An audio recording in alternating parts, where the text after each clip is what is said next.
What's going on, everybody? Yeah! Woo, way too much maple syrup. Good morning, everybody. It's not morning at the time you're watching this, it's afternoon time. Depending on where you are in the world, I've had way too much syrup in my pancakes this morning. I just really don't know.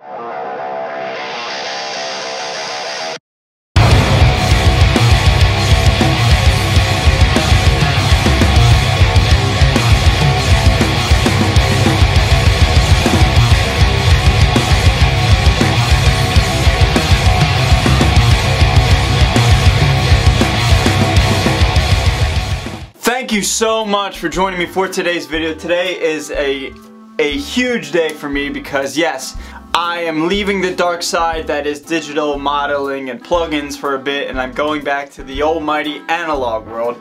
And I have with me an Evh El34 51, 53, 50 watt head. In that, not necessarily in that order, but you get what I'm saying. The 50 watt version of the El34 by Evh. So before I tell you why exactly I'm doing this, yes, first let's do an almighty sneak peek playthrough, alright? For this playthrough I'm using my 1978 Gibson Les Paul Custom, using an SM57 right up against the grill, kinda pretty much straight on, just a slight off axis to get rid of the high-end harshness. And yeah, so I'm just gonna play through the 3 different channels real quick, and then we'll come back and we'll talk about this amp and why I'm doing this. Alright boys, without further ado, here's a playthrough.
Alright guys, so that is a sneak peek playthrough of this amp, and there's a reason why I'm doing this. So, you know, back in the very infancy of this channel, all 300 of you OG members that are still here today, thank you so much guys.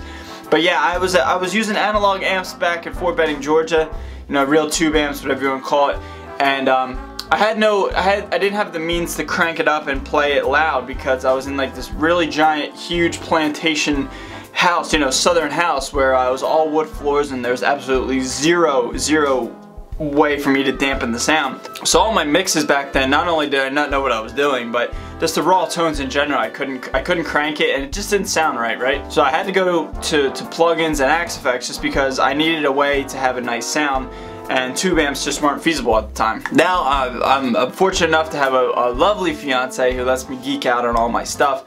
And now I have the ability to play with a tube amp and in my own personal confined studio, right? So now I feel like I'm certainly at a turning point in my YouTube career and my music career in general. You know, I've been going to school for music theory and guitar as well.